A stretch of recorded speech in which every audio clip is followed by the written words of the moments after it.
Merci, merci d'abord à toi, Christophe, de me proposer d'ouvrir cette journée. Merci à vous de l'animer. Je suis heureux de retrouver un certain nombre d'amis ou de proches. Et j'essaierai d'écouter notamment ceux que j'ai pu croiser, Olivier Chaline ou Aiguille Hardy, mais aussi Jean-Pierre Gattuso ou Yann Briand qui était à Bizerte avec nous, ainsi que Julia Tass. Mais c'est un beau programme, c'est un beau sujet. Et je suis certain que les chercheurs que vous êtes, les académiques que vous êtes, sauront, dans la perspective aussi historique, nous tracer ce lien entre l'océan et le climat. Ce qui est plus compliqué, évidemment, c'est d'envoyer sur la géopolitique. Donc l'équation proposée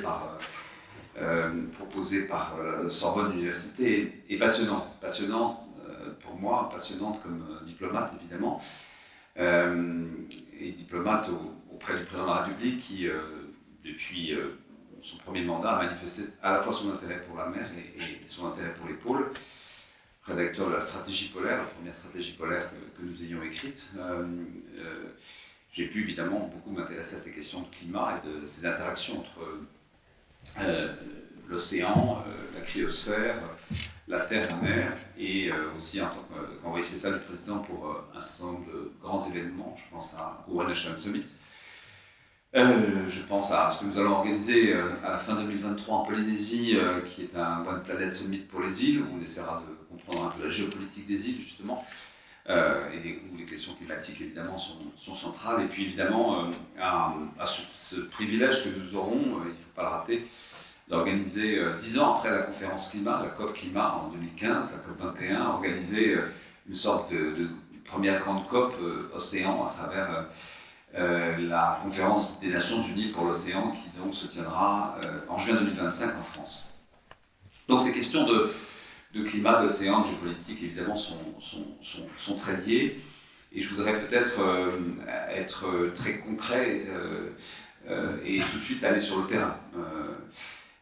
Et ne pas disserter trop généralement. D'abord, si on veut deux, trois quand même évidences, cette affaire de l'océan étant quand même relativement nouvelle, relativement récente, on connaît mal l'océan, vous le savez mieux que quiconque, on s'y intéresse vraiment sérieusement en tant que tel, en tant qu'objet, depuis assez peu, et je dirais, mettons 40 ans, la Convention sur le droit de la mer, évidemment, Montego Bay est un point de démarrage d'un intérêt sur la question de la gouvernance des océans. Et nous sommes à un moment de l'histoire, je pense, qui est un peu particulier dans l'histoire de l'océan. C'est que nous voulons nous l'approprier, cet océan. Nous voulons le posséder. Et nous avons commencé d'abord à le découper. Et c'est Montego Bay, c'est donc les ZEE, c'est un certain nombre de juridictions qui sont là aujourd'hui à travers la négociation BBNJ donc à New York, qui devrait se terminer, je pense, de manière positive assez vite. La prochaine réunion, qui se tiendra soit fin décembre, soit début janvier, devrait conclure un accord sur cette haute mer, donc 60% quand même de la surface des océans, c'est important. Et puis la discussion reste ouverte et encore assez tendue d'ailleurs, des points de vue très divergents sur la question des grands fonds marins, mais enfin on aura à la fois à travers cette mer de proximité et cette haute mer et après la colonne d'eau, les grands fonds, on aura, je pense, établi un système de gouvernance qui permettra probablement de mieux traiter la mer. Alors pour être très concret, regardons un peu les bassins maritimes, allons directement en mer, ne restons pas à quai, et projetons-nous sur site. Évidemment, il y a un sujet qui nous préoccupe particulièrement, même s'il n'est pas encore du tout sous les feux de l'actualité, c'est le sujet arctique, où là la question de l'océan, du climat, de la géopolitique va de soi. Enfin, c'est une évidence. C'est une évidence qui ne peut que, dans les mois, je dirais, voire les années à venir, mais dans les mois déjà, faire apparaître un certain nombre de points critiques. Globalement, l'idée partagée par tous dans le monde entier, c'est que la mer va pas bien parce que le climat va pas bien, que évidemment nous sommes en train de dépasser les objectifs de Paris, de la COP 21, du 0,5 d'élévation de la température, et que tout ça est extrêmement grave, dommageable. C'est pas complètement, pour mes dernières visites, elles datent d'il y a 1 an, mais je suis allé beaucoup en Russie l'année précédente, la guerre que la Russie a menée en Ukraine. C'est pas du tout le point de vue des Russes, et c'est pas forcément non plus le point de vue des Groenlandais. Dans le fond, la situation climatique très dégradée, l'augmentation de la température qui est bien connue en Arctique, la fonte irréversible de l'inlandsis groenlandais inquiète. Elle nous inquiète, nous, déjà à l'échelle globale, puisqu'elle participera, et j'étais hier dans une réunion très intéressante avec quelques rédacteurs du GIEC qui reconnaissent que leurs évaluations sur l'élévation du niveau de la mer sont extrêmement en deçà de ce que ça pourrait être une fois qu'elles seront revues dans les années à venir. Mais enfin, on sait que l'inlandsis groenlandais, en fondant, va mécaniquement augmenter de quelques centimètres, voire plus, le niveau global de la mer. Donc tout ça est évidemment inquiétant. Mais ça n'est pas si inquiétant que ça pour les Russes, ou en tout cas ceux qui ont une autre vision de la mer comme étant une ressource inépuisable et où on peut trouver, c'est le cas de la Russie, presque 18% de son PIB, l'Arctique.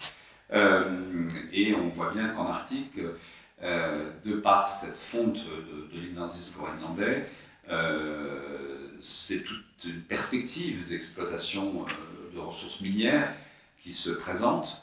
Je dois dire que pour avoir rencontré des responsables groenlandais qui est traité avec ce gouvernement actuel, qui est plus environnementaliste que le précédent, avec une certaine sagesse, mais enfin jusqu'à quand pourront-ils être sages? Ils sont 50 000 et, comme vous vous souvenez, l'Amérique voulait les racheter et la Chine s'apprête à les racheter, donc évidemment le poids est assez faible. Et donc jusqu'où résisteront-ils à cette tentation de l'exploitation des ressources qui sont dégagées par la disparition de cette croûte glaciaire, et puis évidemment la libération des glaces, les passages du nord-ouest notamment, contrôlés par la Russie très largement, fait le bonheur des Rosatom et autres sociétés qui s'occupent d'imaginer la future route qui permettrait de, sinon transférer une partie en tout cas du commerce maritime qui passe par Suez pour des raisons évidemment d'économie de temps. Donc voilà, il faut se dire que dans cet espace arctique, qui est un petit espace extrêmement dangereux, nous avons absolument tous les éléments de tous les scénarios d'un scénario de conflit. Pourquoi? Parce que nous, dans notre stratégie polaire, mais aussi l'Union européenne l'a dit dans sa stratégie pour l'Arctique, nous souhaitons que soit interdit l'exploitation des grands fonds et la recherche d'hydrocarbures, c'est très clair. Il faut une période de transition, mais ça doit se terminer. Ce n'est pas du tout ce que pensent les Russes, et ce n'est pas ce que les Russes font, ni les Chinois qui participent à leurs investissements. C'est pas ce que fait Total. Total, à qui nous n'avons pas d'ailleurs accordé notre garantie d'investissement, mais le fait quand même. Les Chinois se présentant comme une nation quasi-arctique sont très concernés par les sujets arctiques et entendent jouer leur rôle.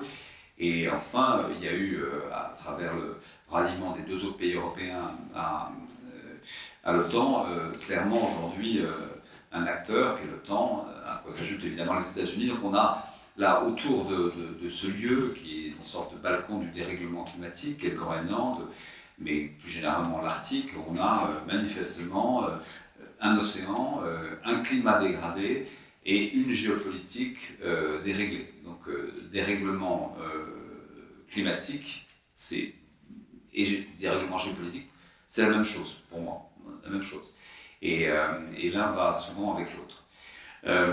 Bon, j'ai pris cet exemple précis de l'Arctique, mais on pourrait travailler sur d'autres bassins maritimes. Je pense notamment à l'Indo-Pacifique, particulièrement le Pacifique, où on voit par exemple rien qu'au sein du Forum des îles du Pacifique, qui regroupe, outre l'Australie et la Nouvelle-Zélande, et 14 archipels ou îles, et Nouvelle-Calédonie, et Polynésie française et Wallis-et-Futuna, on voit bien qu'il y a un partage très, très, très grand.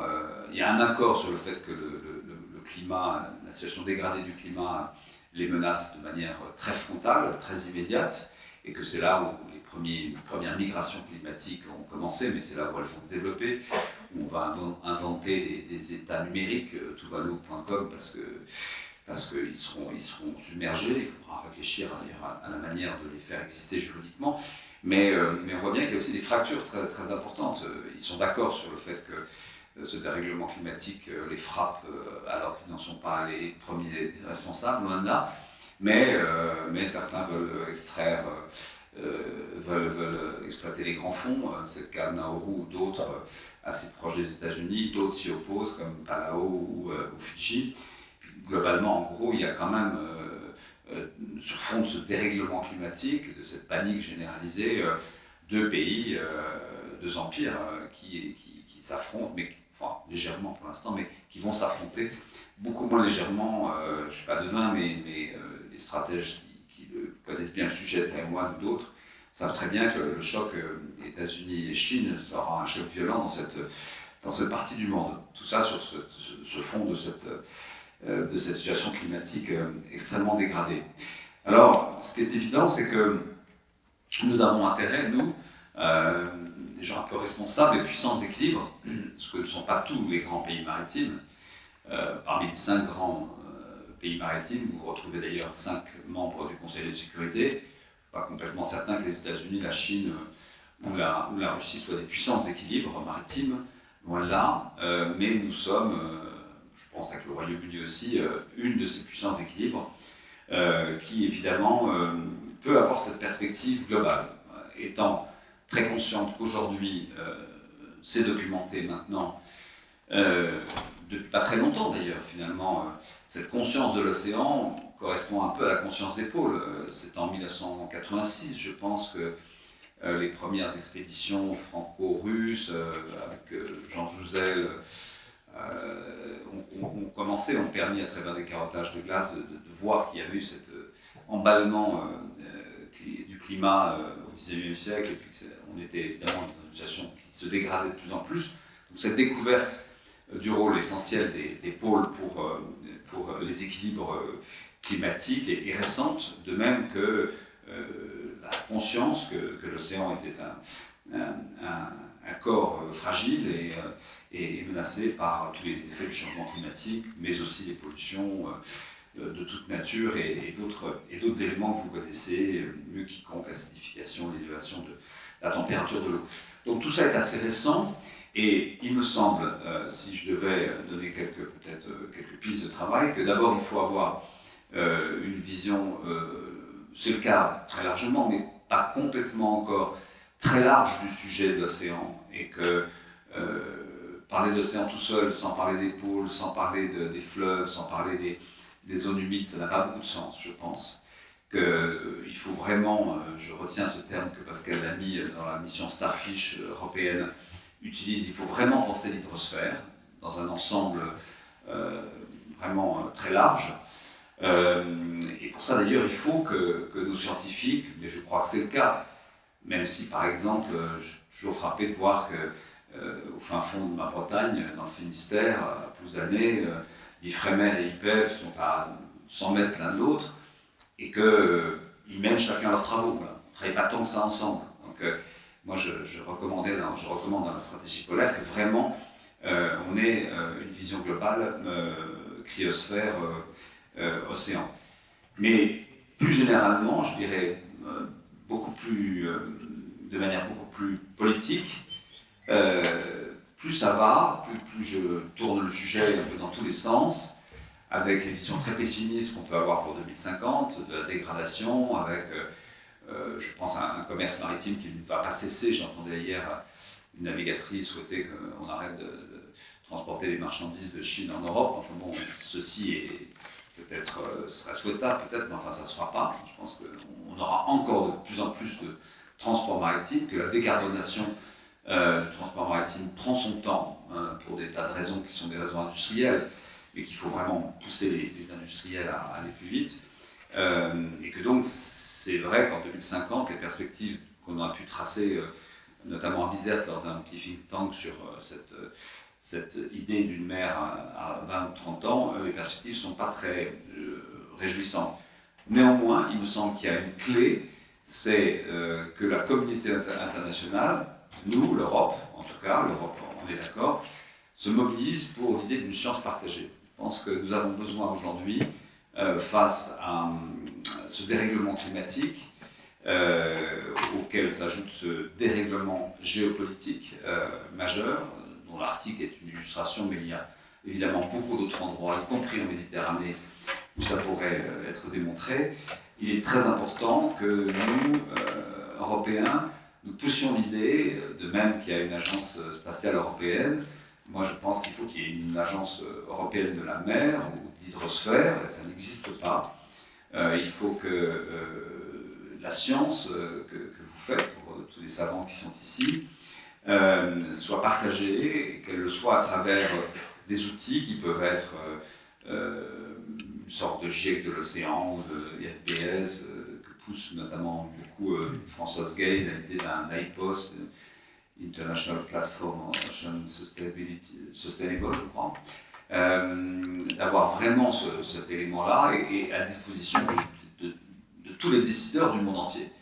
Que, notamment dans le domaine polaire, nous ayons des collaborations beaucoup plus fortes. Bon, elles seront difficiles avec la Russie dans les années à venir, mais qu'on retrouve ce moment des grandes collaborations partagées avec des grands programmes à plusieurs dizaines de millions d'euros pour aller voir ce qui se passe dans les glaciers de l'Antarctique de l'Ouest, qui, je crois, inquiète beaucoup la communauté scientifique et nous inquiète, pour pouvoir ensemble dépenser des moyens qui ne sont pas tellement au rendez-vous.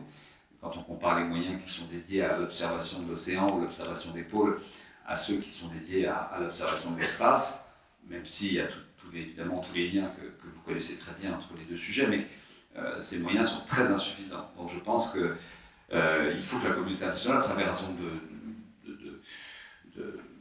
de lieux, notamment je pense que la réunion des Nations Unies sur l'océan en 2025 en France pourrait être une décision forte de mobiliser à l'échelle internationale des crédits pour avoir une approche commune.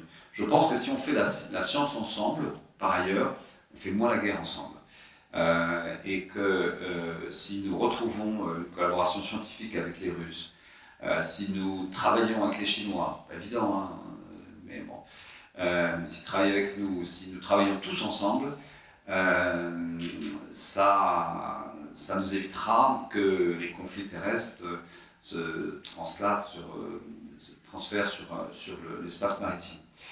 Voilà, ce qui est certain, c'est qu'il faut mettre ensemble de plus en plus les marins, les militaires, les entreprises, les NGOs, la société civile et les États et les gouvernements, et que pour réfléchir à comment gérer ces dérèglements à la fois climatiques et géopolitiques, il faut les mettre ensemble, tous ensemble, et que jusqu'à la dernière nouvelle, il n'y a rien de mieux qu'une COP pour ça, puisque c'est une conférence des parties, que l'ensemble des parties...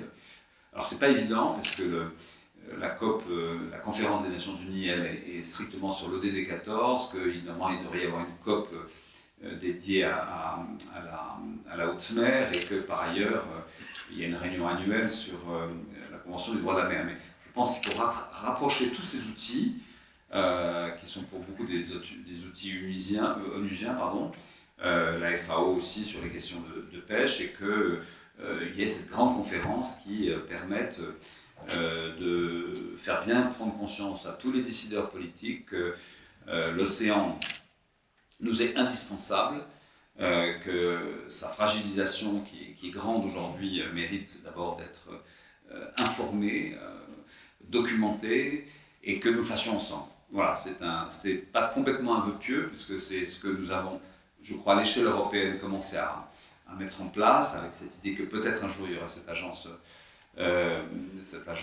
européenne de la mer, mais qu'il faut généraliser, y compris, c'est le rôle des diplomates, ça a été souvent rappelé par le président Macron, mais c'est vrai que notre boulot, ça consiste à parler avec des gens qui ne pensent pas comme nous, et donc il faut les porter ces idées-là par-delà les frontières. Voilà, je vais commencer ici, chez vous, et je vous en remercie.